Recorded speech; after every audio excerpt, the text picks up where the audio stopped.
Hey everyone, welcome to Happy to See Me. I'm Erika Casupanan. On this podcast, we talk about the things that are overlooked and underestimated. Normally, I have an interview, but today is a special happy hour episode where I have a more casual conversation. And today I am welcoming my friend, Alena Papayanis. Welcome. Thank you for having me. I'm really excited. Alena is a professor, writer, speaker, and co-host of the Dear Queer podcast. And she shares personal stories about being a recovering people pleaser, coming out as a lesbian later in life, leaving her straight marriage to live authentically, and more. And I'm so happy to have you here today. I'm so pumped to talk to you. This episode, we are talking about queer imposter syndrome. And I figure, who is better to talk about this than you, Alena? Is this something that you've experienced? I mean, I think it's hit me the most when I started this podcast recently, to be honest, because suddenly I felt like I was putting myself in a position where I was claiming to know things. That's the point at which you are just made, I guess, even more aware of the limitations of what you know, or you just don't want to claim to know everything. I guess that's the problem. The worry is that people will perceive you as claiming to know everything or be an expert on everyone's queer experience, when truly all that you can share is based on your own experience. And that's going to differ from person to person, even though there might be some things that you do have in common with others. Yeah, it's one of those things where when you talk to other people, they're always saying, no, your experience is valid. Everyone's on their own journey. What you have to say about your experience is enough. But then when you're in that position, especially, I totally relate, when you are on the microphone, if you're talking about it, if you're on stage, if you're writing about it and it's attributed to your name, you still feel like your experience is not enough. Yeah, I guess. So the first piece I wrote was about coming out of a straight marriage in my late 30s. And that I didn't feel any imposter syndrome because it was a personal essay about my one experience, right? My singular experience. And from that, I did get a lot of people reaching out saying, this is my experience too. Thank you for sharing it. If anything, then what I had was more like a major vulnerability hangover at being so suddenly exposed. When it comes time to this podcast now, it's like, let's say we have an episode on relationship advice and I'm not currently in a relationship. So sometimes you're like, who am I to be saying this? But, we all learn lessons along the way, and in each new relationship we do, and, we do get into, or just in the dating world too. So that's, I guess, this kind of humility that we have to also go about sharing our own experience at the same time. I have listened to every episode of your podcast. If anyone is listening and they haven't checked out the Dear Queer podcast, make sure you check it out. And even for me, someone who is still navigating this world, just hearing any stories you have to share, even if there's one thing that I relate to out of, again, experiences that are not my own, I'm like, oh, okay, I don't feel as crazy. Maybe I don't have to be like such an imposter. So I don't know. Where's your imposter syndrome coming from? Is it because you've so I can see why it would be such a sort of scary position to be in a way, because people have gone to know you because of Survivor. Mm-hmm. And then it's like this other layer to you that you're now confronting, and you're already a public figure as you're doing that. So is that where it's coming from? Yeah, I think that me in my personal private life, the life that I live that is not on anyone's screen, I think I've learned to be really self-compassionate, and I've learned to know that I don't have to be mean to myself and that I'm on my own journey. So I think when I think about my life and my experience being queer just on my own, for the most part, I'm nice to myself. But I think like anyone who is just coming out, there are still those insecurities and those moments where you don't know. But I think that since I, as you said, am someone who is, I don't know if I want to say public figure, but someone who is recognizable to people in public. And since I made the decision to come out publicly, and since I have the podcast where I engage with everybody every week, and sometimes my queerness comes up, and then I know that there are people who look to me to talk about my life experience, and that influences them. I think that that's where I feel that bit of imposter syndrome. I think especially when I came off of Survivor, I talked a lot about my experience being an Asian woman who was in the workplace and all the lessons I learned and how that helped me on Survivor. And actually, fun fact for all the listeners, if you read my profile that was in Chatelaine magazine last year, Alena is actually the one who wrote it. So I know that You have been involved in my personal storytelling about being part of a marginalized group and how that helped me. Now that I came out and I said, oh, I'm actually also part of this other community, I think that, again, for really flattering and nice reasons, there are people who are interested in the experience I have. And in that way, I'm like, I don't know, I lived as an underestimated Asian woman my whole life, but being a queer woman is still new to me. So like, I don't know if I'm going to be able to inspire and help people in the same way in this part of my life as I have the other.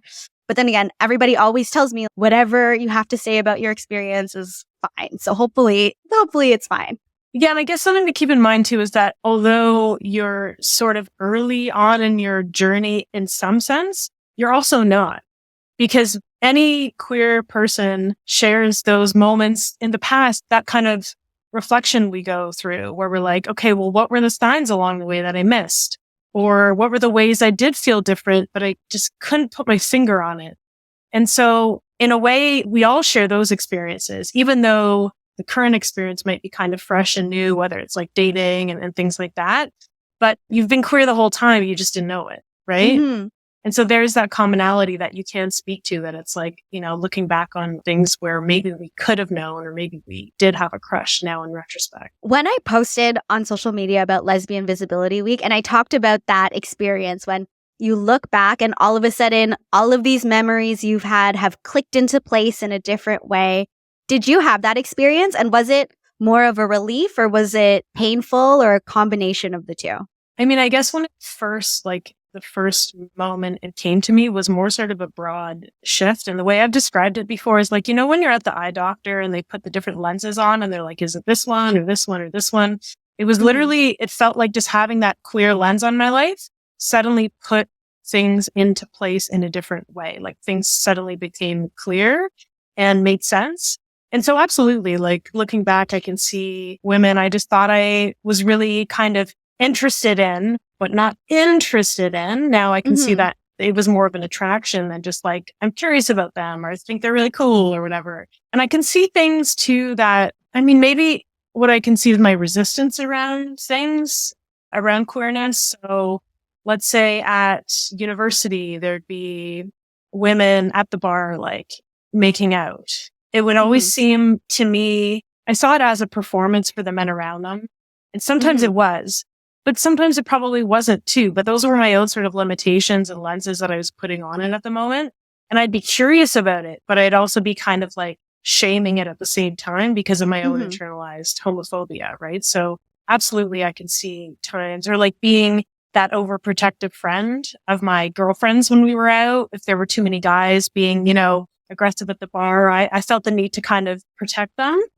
But that was probably also partly my queerness, just making a bit of a showing. Yeah, it's so interesting. I feel like growing up, and even with stuff we'd see in the media, anytime there was some type of physical intimacy between women, I always thought it was a performance for men, or it was something that people were just doing for fun, spur of the moment, and it was never anything that had real intimacy or real gravity to it. So again, I just never even crossed my mind that that could be the way that I'm wired. I always thought, doesn't everybody think women are just objectively more beautiful? That's just a fact, right? And I said that to some of my friends who are gay men, and they just stared at me blankly. And I'm like, oh, okay, not everybody thinks that. Cool.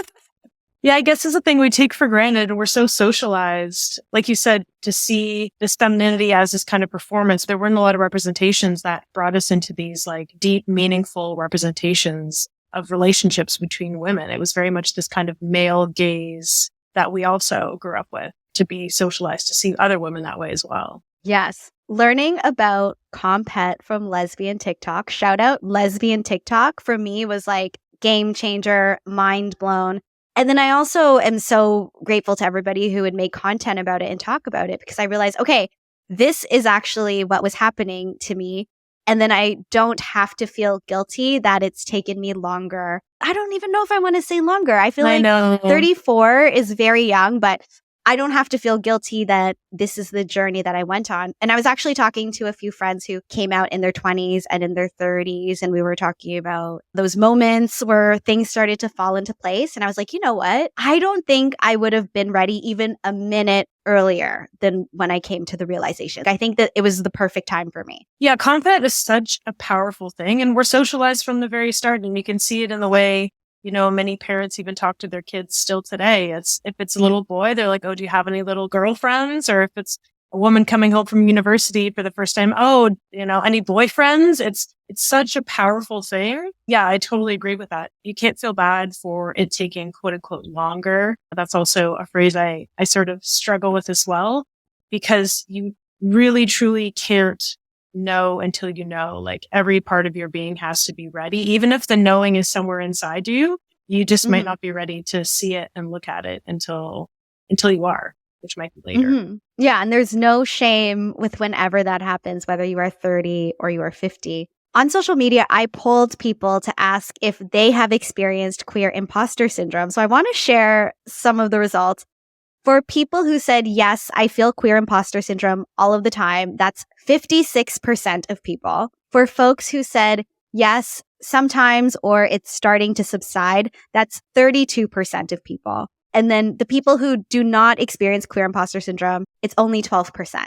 So that was actually even validating for me to see that, 88% of people experience queer imposter syndrome.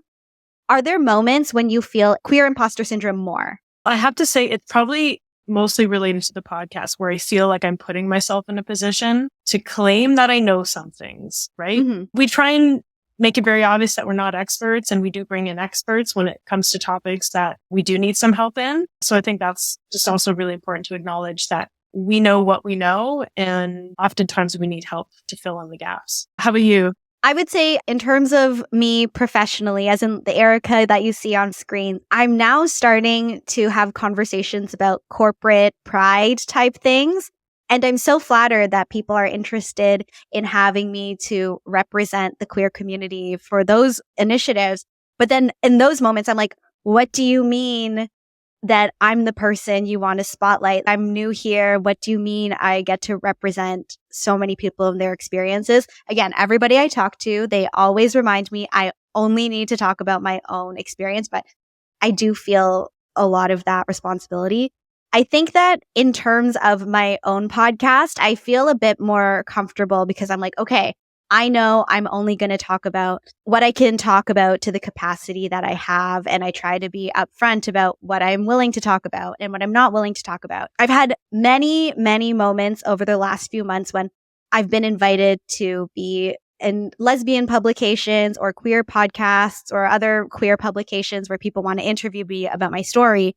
And I've said no, I think 100% of the time. I know you've even invited me on your podcast, and I'm such a fan of your podcast, but I think it's like being in conversation in a long form like that, where I don't have control about what I'm saying publicly. I feel so scared to do that still. So I still say no to those things. And 100% of the people I've said no to, once I've explained why I'm not ready to do it, they're all so supportive and they're like, completely understand. We don't want to put you in a bad position. So thank you to everyone in the queer community for being so supportive. But I don't know, for some reason, when I engage with it publicly, that's when I feel the most that I have the imposter syndrome. I guess there's two levels around imposter syndrome. Like there are two aspects, I should say. One is this aspect that we're worried we're deceiving people, right?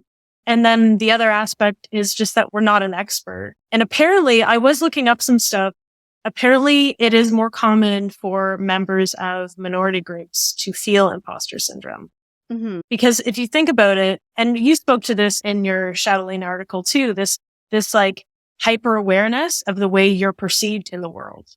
And so if you think about it, it makes sense because it's not necessarily about your own confidence in what you know, but it's this awareness of how you might be being perceived. And actually, I did experience a lot of just regular old imposter syndrome when I first started teaching, because there was this fear that like, well, I don't know everything. Are these students going to think that I know everything? And I'm just starting to teach. And as a woman, I felt extra pressure too, because sometimes, oftentimes people are more critical, and there's evidence that even on student feedback, questionnaires that they are more critical of women.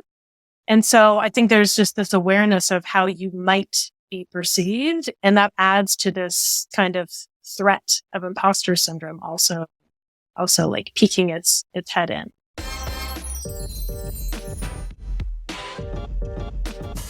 I'm curious about situations where you might have experienced queer imposter syndrome that could potentially be more private. So you were talking about how you had imposter syndrome when you were a professor.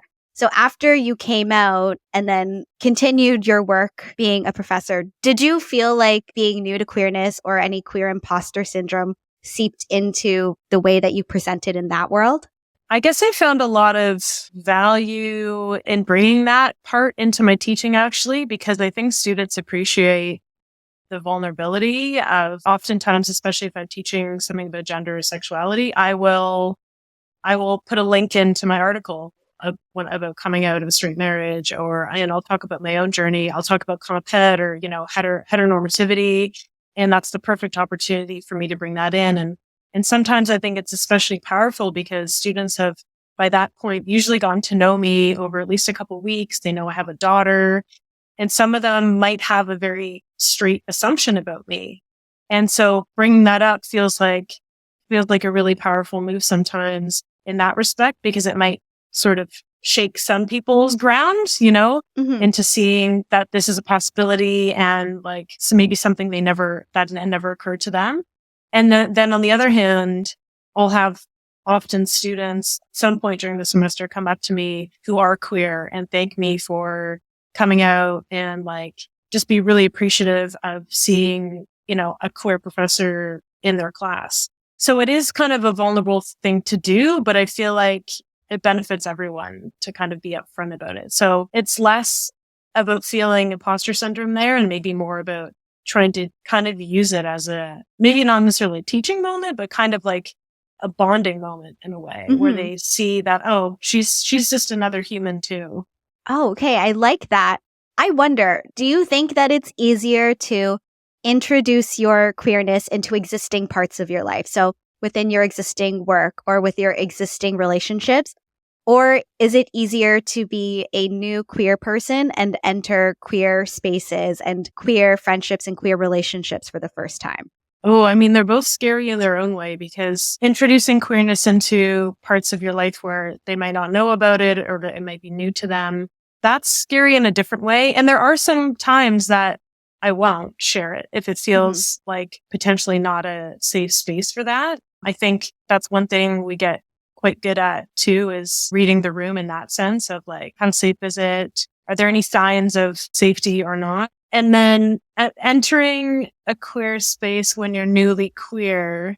I remember when I was first kind of questioning and I went to the Village, to Glad Day Bookshop, and I was like, I'm going to go just like work there and be amongst other queers. And it was actually so terrifying for me to just like go there for the first time and sit there. And I was like, does anyone know? Do I know? It was like, looking back, it seems really silly, but at the time it was quite intimidating. And definitely queer events when I was newly queer were often quite intimidating too, because, there can be groups of friends that are already established and kind of cliques. You're still maybe figuring out how you present as well. And so maybe that's shifting and there's all these, signs that you're still learning. You're still kind of learning the ropes. So it can feel like a completely new world that you're just trying to navigate and learn. Have you found that too? It's so funny. So many of the friends that I had, whether in high school or university, we've all grown up and ended up realizing we were queer. And then when I was in university, I was friends with a lot of gay men in particular. So I've always been around the queer community, always been surrounded by queer friends.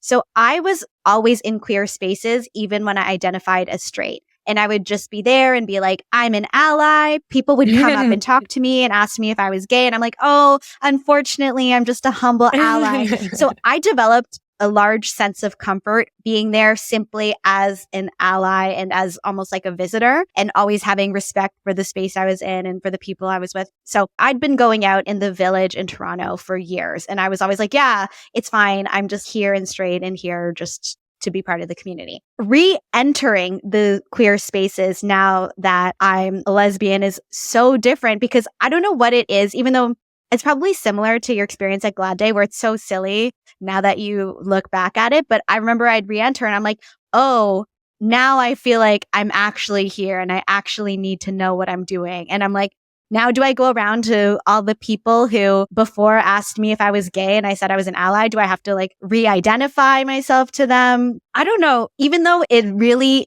doesn't need to exist at all, it's almost like I felt a sense of pressure and responsibility to actually play the role of belonging there. I can see that because now it just feels like there's some stake in it, when like you're actually having to navigate it in a different way now. That's so cute. Yeah. I'm sure it's fine. You're doing great. I feel you around that pressure. You're like, do I have to go tell everyone now? But you don't. I felt that part of my imposter syndrome around the podcast has come from things like similar in the sense where like, let's say we're doing an episode on dating or relationships and I give a particular piece of advice. And my fear is like, what if my ex is listening where I did not do that thing? Like, are they going to think what a hypocrite? But like, I actually learned it through that relationship and that dating thing. So I almost feel like, should I go back to them and be like, this is where I learned that. I swear I learned that lesson and I don't do that now. So there is some like interpersonal kind of queer imposter syndrome around that. You feel like you have to go like set the record straight. There are some times I don't really talk a lot about my personal life and personal relationships publicly. That's a boundary that I want to keep up. There are times where I feel tempted to talk about relationships I had with men and how, in hindsight, there were probably signs that I wasn't fulfilled in previous relationships. But then I think, oh, if that person was to catch wind of that, would that be something that could be hurtful to them? But then also, honestly, if men that I've been with in the past feel some discomfort, I can live with that, right? Some of them deserve it, so that's fine. Yeah, that's fine. We answer for that. And I think that that's also why I don't like to talk about particular people and particular experiences publicly. Because again, it's like so much of our personal learning is so intertwined with other people. And it's a challenge to figure out what's the boundary between what you can share where it's only you versus where it involves other people. And I think that that's probably also what makes it hard because there's this perception that coming into your queerness does involve other people. That's true. And it is a balance. I've had to walk that as well. And I still do have to kind of walk that line in my writing where all you can really share is your experience of a relationship or whatever it is. I guess the goal there is to be kind as you can, but honest at the same time and reflective. It doesn't hurt to be self-aware and even sometimes maybe a little gently self-deprecating because we're all learning and we all make mistakes and we have to kind of be gracious about it. That's the thing. I think we all have to be empathetic to everybody in terms of where they're at. And even, hey, men I've dated before, I know you were doing the best you could do at that time. You could have done better, but you were doing the best you could do. So I can empathize. Yeah. When I asked people about situations or things that make them feel queer imposter syndrome, a lot of people responded and felt a lot of queer imposter syndrome when it came to labels and the pressure to label yourself and labels changing. Did you have a challenge in terms of picking out the label for yourself? I guess early on, maybe it was the biggest struggle around that when I was just kind of questioning. So I did use the word questioning for quite a while at the beginning because that's truly the phase I was in. And I needed to use that until I was ready to fully embrace a different one. But I'm not too, I wasn't too worried about, I'll use queer, I'll use lesbian, I'll use gay even. I'm pretty fluid around the label. Where my struggle lay was more around gender stuff. And I just recently added they as one of my pronouns as well. So she or they. And that was more, I had been thinking about that for probably a few years now, but I did have fears that I wasn't they enough until I was really able to just realize that this is something that as long as I've probably also been struggling with my queerness, I've also been having a conversation with myself about gender identity. And I've never felt all that feminine. Femininity to me, I was always admiring women who just, it seemed so natural and comfortable to them. Makeup, hair, things they'd wear. I could never do it. And I always felt like a clumsy female. I just couldn't I just couldn't do it. And nor did I really want to in the same way. I was always comfortable in like different clothes. I was wearing my dad's stuff. Like I liked big oversized stuff, and I was very much a tomboy growing up as well. And so it was more for me about coming to terms with that, with accepting my sort of gayness, because I didn't feel like I was allowing myself to for a long time. Did you feel like when you started questioning your sexuality, you needed to change the way you dressed? I've had many people reach out to me saying they don't know if they dress masculine enough. They don't know if they dress too feminine. Was this something you were worried about? It was, because I was still kind of trying to perform femininity in the way that I had been socialized to. I think I was tomboyish for a long time, and then I hit university and really felt more pressure and like male gaze kind of thing to look a certain way. And I lived that for a long time. I definitely did start shifting that, but early on, I was still trying to perform femininity in the way that I had always been, expected to and thought I should. So definitely over time, the way I've dressed has shifted and like embraced the more masculine side. And actually, in fact, it wasn't until I allowed myself to come back to that kind of masculine tomboyishness that I could then actually be okay with more feminine stuff again, too. It's like I needed that base or that grounding in my masculinity to then be able to be more comfortable, sometimes maybe presenting a little more feminine as well. But yeah, it's been a struggle. And people have to know, too, that sometimes some people's ranges is much wider than others. So some people might feel really feminine one day and far more masculine the other day, whereas other people might have a much tighter range in terms of what they're actually comfortable with. Have you shifted anything? I didn't change the way that I dressed to be more gay, but I think that when I look back, I don't think I ever dressed particularly straight either. I think I always just dressed a little eccentric. I think that there's two major things that I consider. One is my hair. Obviously haven't changed my hair, but when I look back in my 20s, I always had my long, natural colored hair. It was like down to my waist. And I always got so many compliments on my hair. Even when I was younger, I remember I would go back and forth between having short hair similar to what I have now and then my long hair. And then whenever I would have my long hair back, all the straight men in my life would be like, "You're so pretty with your long hair," that when I was in my 20s, I thought that I needed to have long hair in order to be attractive to men. And I remember when I went on the journey of slowly cutting my hair. Well, no, I didn't slowly cut my hair. I just cut off 10 inches of my hair and then started to dye it more and more purple. And I remember once I reached a point when my hair was fully purple, I looked in the mirror and I was like, I don't think I'm guy pretty anymore. And I remember being like, okay, I'm okay with that. I'll just keep going because I like the way I look. I think my hair in hindsight to me was a hint, even though I've had people say that my purple hair was a hint to everyone publicly that I was gay. And I was like, listen, I wasn't ever trying to secretly communicate anything to anyone. I really did not know. So that was one. But then I've always, not always, but for the last maybe 10 years, I always had long nails that were always done. And after I came out publicly, I had some people say to me like, "Oh, I always kind of thought you were queer, but your nails are what threw me off." So then I remember that got me a bit in my head about my nails because I'm like, I love my nails. Even when I was on Survivor, I had nail polish on. When we make our flag at the Merge Tribe and we did painting with our hands, I painted nail polish onto my nails. I love having my nails done. But I remember getting in my head about nails where I'm like, oh, let me try it where only the two nails are shorter. Or let me try it where on my dominant hand, all the nails are short. And on my other hand, all the nails are long. Right now, I actually haven't had my nails done for a while. Also, you save a lot of money by not doing that. But my nails like really got me in my head for the last few months. That's interesting. So you're still trying to figure out what the final length and polish is? Yeah, exactly. Yeah. I'm on a nail journey now. I love that phrase though, saying like die pretty, because I definitely related to that. There was this man that I had a crush on years ago. And I remember looking at him and thinking, still like explicitly in my head, that I'm not feminine enough for him. Like I can imagine who this feminine girlfriend he would go for and want. And I was just like, I'm not that. And I can't even pretend to be that. So I totally relate to that. Do you feel like now that you've come out later that your gaydar has changed at all? Oh yeah, definitely. I feel like the more embedded in the community you get to, just the easier it is to pick up signs. And honestly, I mean, isn't it just nice to think that everyone's a little bit gay or has the potential? There's so many bi women out there too, pansexual women. I think it's actually quite safe to assume that a lot of people out there, or at least it's probably maybe more likely with women actually, that they would be gay in some way.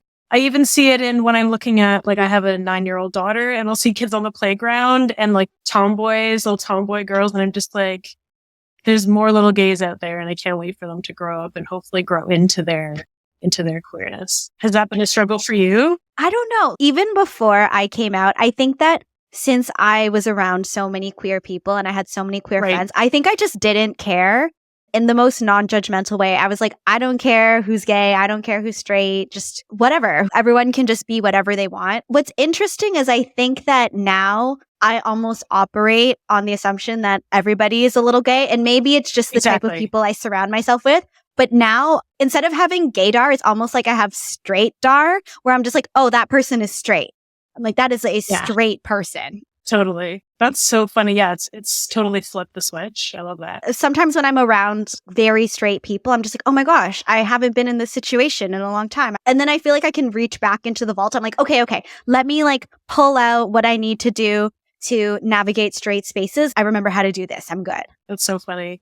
Yeah, I find that too. Because especially if you're surrounding yourself, or if you're in the queer community a lot, you're going to events that where a lot of queer people, it is easy actually to forget that the straight world exists until you find yourself in that space again.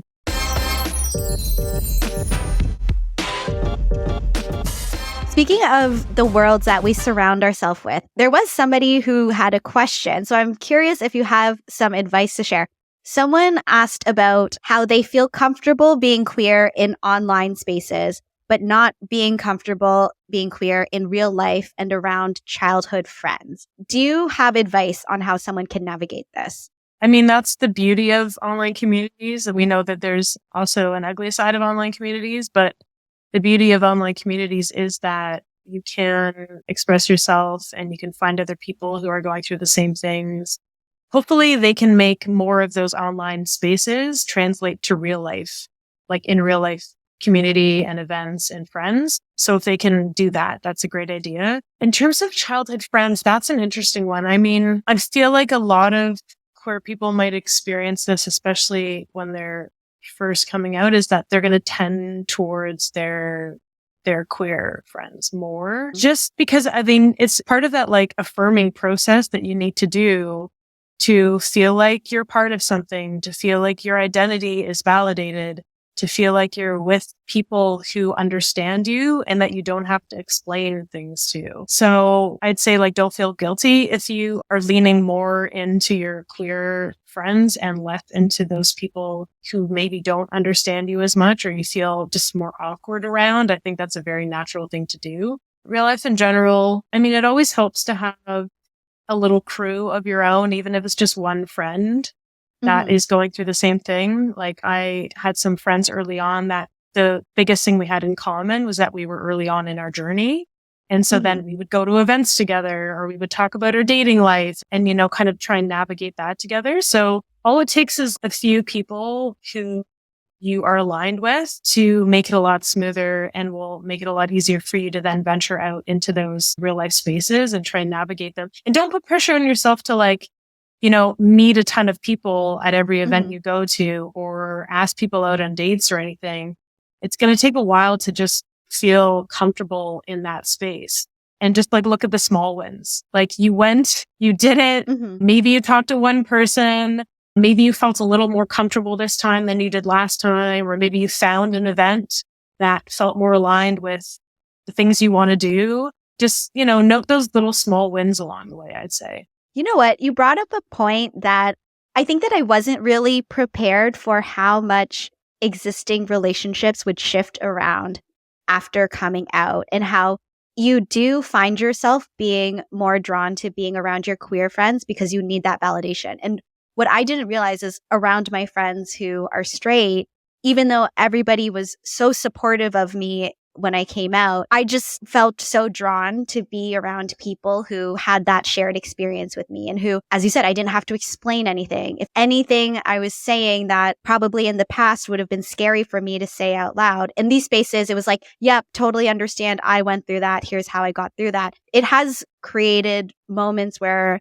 I think there's been like discomfort in my existing relationships. It's something I'm still working through now, but I'm just hopeful that everyone is understanding and gives the right patience for that. But it's a very specific part of the journey. Yeah, and I don't think straight people realize what it really is kind of a new adolescence you're going through, right? It's all, things are all new again. It kind of does rewind you back in time in some ways too. And it's new emotions. It's a new kind of universe you're navigating.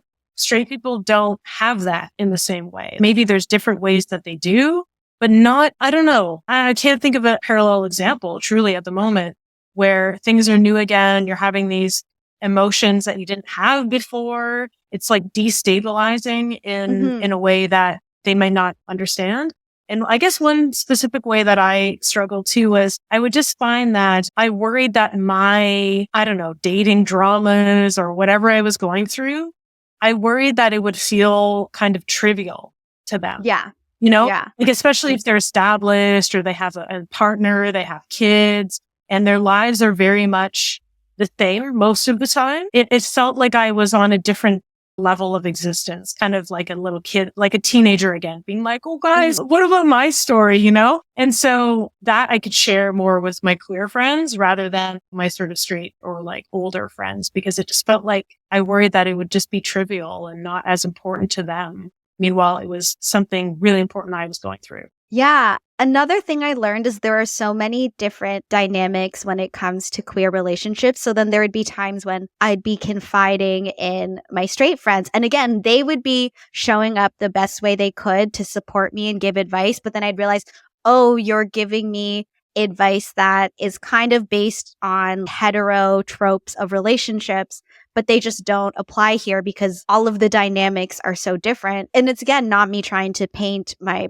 straight friends in a negative light or anything, but it's more so it was kind of like a bit of a heartbreak for me because I realized, oh, I'm no longer able to engage with this person in this relationship in the same way because unfortunately we just don't understand each other anymore. So there's like a bit of grief in those moments too. Yeah, absolutely, because they won't understand the particular dynamics. Or like you said, the advice they're giving just doesn't really apply. I feel like a lot of straight people too, if you're talking about, like, for example, you know, it's really common in the queer community for people to be friends with their exes. And like, that's pretty unheard of in the straight world, especially if it's, you know, an ex-girlfriend. There's this element of jealousy that is much more sort of prominent in straight relationships. And like you said, all these sort of heteronormative tropes. And it's something you have to allow yourself to grieve, that those relationships are going to shift and there's going to be a different dynamic there that may not serve you in all the ways you need at the moment. To build on this, a lot of the questions or the comments that I got from people around their queer imposter syndrome was around how they felt like they just didn't have enough queer friends. Have you received good advice in the past when it comes to making queer friends? And what was it? I mean, luckily there's a lot of queer events and like queer clubs that are out there. So if, you know, you like cycling, there's a queer cycling club. If you like hiking, if you like running, reading, like there's so many queer clubs out there. And depending on the city that people are in, that's going to be less or more. So I know it might be more of a struggle. I have at least a handful of friends who I met by first going on a date or two with them. And then we just ended up being friends instead. So that is one bonus, I'd say, too, of the queer community, is that if someone doesn't end up being a love interest, they could end up being like one of your good friends, which is a really sweet thing. I guess some advice around that I would maybe give is that it's going to take a while probably for that to stabilize in terms of who your people are in the queer community. Because like I said before, some of your early friends might, you know, the main thing you have in common with them might just be that you're all newly out. Along the way, you might realize that there are other values you don't share or that you're not aligned in. So some of those friends might not end up being your long-term people. And so friends might come in and out of your life, and that can be hard and painful. But the hope is that if you can at least find a few people that you feel closely aligned with and that support you, then you're really lucky, because it can feel like a lonely thing. So yeah, I was really lucky because I had mostly queer friends anyways before coming out. I basically got to hang out with a lot of my same friends, and the things we would do just became a little bit more gay. That's amazing. Very lucky. I mean, I've been friends with you since back when I was straight. So I'm like, oh, I can just hang out with Alena in a different context now. True. I've been able to make friends. And I think again, it's just from going out to things. I've been fortunate through podcasting. I've been able to make queer friends. I remember once somebody said something, it was along the lines of all queer people have experienced some level of feeling isolated or misunderstood. And because of that, queer people tend to be more empathetic and to be more open to different types of connection because we know what it's like to not feel that type of connection. So because of that, more often than not, if you reach out to someone and want to be their friend, they're going to at least be receptive to explore that. I think that that's something that I always keep in mind where I'm like, okay, this person looks interesting. I'm just going to go and talk to them because they probably could be wanting connection as well. Yeah, absolutely. To not be shy about that is a great point because like you said, if anything, we understand the feeling of being alone or being an outsider. And so I think you're right. I think we are a lot more likely to kind of bring someone under our wing and try and connect them. Even if we don't end up maybe connecting with them as good friends, if we can bring them into a circle where they might find people, I think that people really appreciate that. 100%. Another thing that people brought up a lot in terms of when they felt queer imposter syndrome, it was a lot of, I think that I'm queer, but I've never had a girlfriend, or I think that I'm queer, but I've never had this specific sexual experience. I think that there's sometimes this perception that you need to go through the checklist of certain things in order to be queer, or you need a partner or a certain level of dating experience or a relationship and to have that other person validate your queerness. How do you respond to people who feel like they might be stuck in that loop? Well, there's a few things there. One thing which I said earlier to you is that we've all, like you and I both share this history of hidden queerness, right? And now we can look back and see those moments where, okay, actually that's what I was feeling then. So all of those people probably share that one thing, and that is like a fundamental queer experience, right? So that puts you in the club right away, right? I think we're our harshest critics, right? And so those people might be judging themselves in ways that actually other people aren't, There is no one checklist that everyone is necessarily going to check all the boxes off on. And I think part of the beauty of the queer community is that we all kind of bring these different experiences to the table, and we're not asking everyone to be exactly the same, right? Because who wants that anyways? It's like, that's kind of the beauty, is that we all bring different experiences to the table, and it's going to look different for everyone. Everyone's journey is different, and they're all valid. I once had somebody say to me, and this is advice that has really resonated with me, in those moments where you wonder, are you queer enough? Have you had enough queer experiences? Do you look queer enough? Do you consume enough queer music? In any way, wondering if you're queer enough.